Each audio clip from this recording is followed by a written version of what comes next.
Inform Scuba Diving is at the World Travel Market 2011, and we're now talking to Jeremy Jones and Patrick Drake, both from the Sandals Resorts. Good afternoon, gentlemen. Good afternoon. How are you doing today? Very well, thank you. Now, I understand that Sandals is actually celebrating about 30 years in the business. 30 years to Very be exact. good. Yes. Can you briefly tell us about how Sandals came into being, maybe? Well, it all started, as I said, 30 years ago. Our chairman, the Honourable Gordon Butch Stewart, purchased a pretty derelict hotel in Montego Bay without having any hotel background or hotel experience, and found the need to get involved in the hospitality sector and in hotel and tourism enterprises. And 30 years later now, we're one of the largest operators of hotels throughout the Caribbean. You've got a multi-million-dollar expansion program on at the moment as well. Does any of that include expanding the scuba diving? Well, once we start to develop the whole product line, then we always include the additional services that go along with it. And currently we are the largest operators of a scuba operation in the all-inclusive environment in the Caribbean. So there are always new boats coming along, new experiences, and looking for new dive sites. Now, it's primarily known as a romantic destination for couples, but you do have some family-run resorts as well, family-orientated resorts. Yes, we have our beaches properties, and what is important is that diving does feature there as well too, because from 12 years old you can actually start discovering the scuba program that is offered at the properties. And that's with Paddy? Yes, it is, with Paddy. As an all-inclusive destination, obviously that includes the diving, but suppose somebody wants to do nitrox or maybe a videographer training, can you offer that to them as well as an extra? We do for the specialist programs, and we do it in collaboration with Paddy, where you're actually able to do the specialist courses, whether it's actually going to be search and rescue, salvage, whatever the case may be. All of our instructors are certified to teach and instruct those programs as well. We run a relatively conservative dive program, for want of a better expression, so it really benefits the beginning divers as well as the middle range, as well as the hardcore diving team as well. So we do offer some of the specialist programs available as well. So if somebody's with an actual qualified diver but doesn't dive themselves but fancies a go at diving, can you offer them that facility? That is a daily occurrence, because we have what we call our Discover Scuba program, which is done. We have all our properties have pools that are specifically for learning scuba. So if you have actually never put on a mask in your life, we can take you right through all the steps, and we have beginner dives just for you. So yes, and then after about day 2, once you get your first true feeling of going down to say 30 feet or so, you can then dive together later on the week. Very good. Now, are the dive sites exclusively for Sandals? Do you have your own house reefs? No, but what we do is in all the islands where we operate diving, we work very closely with the local dive operations, because what we try to do is have buoys so we don't destroy the reefs. So but with our dive times, normally there's an understanding that that's your buoy for that hour of the morning and all that, or the afternoon. So that works very well. So what can people expect to see when they go diving with Sandals? Well, one of the hottest dives right now, firstly, is our night dives. All the properties you can do night diving. But there's also things like swimming with the sharks, which, as you know, everybody has that special feel.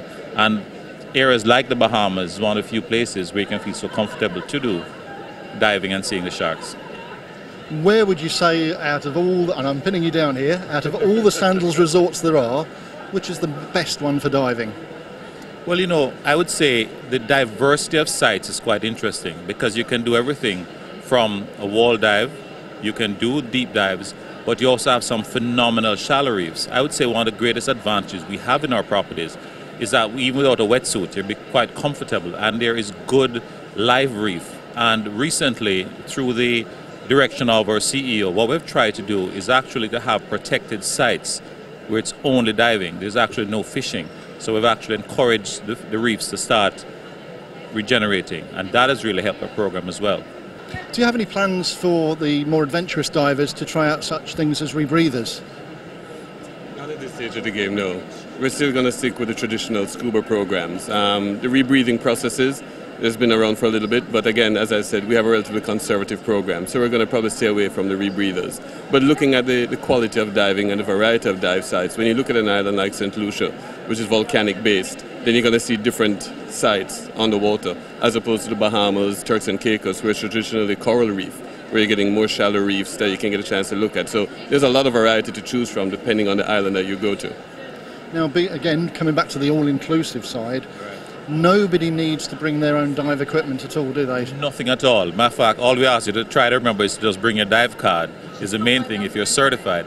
Because again, the way we've tailor-made the vacation is that you're able to have a full vacation. So diving is a part of it. You could dive twice a day if you'd like. But then also there's so much land-based entertainment and activities as well too. Plus all the food and the beverage being included. So it's a total, it's not only a purely dive. You know, a lot of people think of dive centers, you get up in the morning, you grab something and that's it. You kind of rough it. What we have done is we've taken away the roughness of diving, and we've said, listen, you can do as much diving, the best of anywhere in the world, but at the same time, we're going to give you a luxury experience to go along with that dive experience. So it's all quality kit that people are given to dive with? Yes. As a matter of fact, our Newton boats are renowned for being some of the best boats in the industry. You know? And they're actually custom designed for Sandals. Are they? They are. So you get an ease of being able to put the equipment on, get off board, whether you want to do a giant step, whether you want to do a back roll entry. And the ease on getting back on the vessels is actually a whole lot better because it's designed for the client's comfort. How big are the boats? How many are they designed Average for? 38, 46 foot Newtons, so you can carry 30 passengers, 40 passengers out very comfortably with a full dive team. And what's the normal sort of average size group of a dive? On an average, we take out 25 to 30 people on each dive trip, and you're doing that twice a day. Well, I think the idea of actually supplying the equipment is a really good one because in these days of the airlines being very hot on excess luggage, I know when I go diving, I take all my stuff and it's hit and miss whether I get excess luggage hit or not. So. No, and as you say, we carry all top quality gear, and you're constantly refreshing, reprogramming, doing the repairs so that when you're diving, 2 dives a day on a regular basis, you're going to always have to keep your equipment up to date. Ensure that the O-rings are in place, make sure the regulators are working properly, make sure that the breathing devices are top notch. And we really have a very safe record where that is concerned, and we pride ourselves in that. One of the things that's quite big is obviously eco and environmental awareness in this day and age. And I understand your CEO, Adam Stewart's created a foundation. Can you maybe tell us something about the work of the foundation? Well, the Sandals Foundation actually started 30 years ago with Sandals, but it wasn't branded as a foundation. We've always reached out to the communities that we're involved in and tried to enhance the quality of life with the people who are living within the environments and the communities where the resorts operate. But 2 years ago, it actually got branded as a foundation, as a non-profit section of the organization, and it's gone leaps and bounds to the environmental focuses, the education focuses, and the community focus. And we do so much within the communities we operate in, enhancing the quality of life. It's taking the resort activity to a whole new level. Okay, well finally, can you maybe just tell us quickly some of the islands that you actually do have resorts on? We're in the Turks and Caicos, Antigua, St. Lucia, Jamaica, and we also have a resort in Cuba as well too. So quite a choice. So if anyone wants further information, what's the website they should go to? www.sandals.co, and they'll find everything they need to know about the islands right there. .co.uk. Correct. Lovely. Well, Jeremy and Patrick, thank you very much for talking to us. Anytime. Thank you. Spread the word, and we look forward to welcoming all the divers down. Thank you very much. Thank you.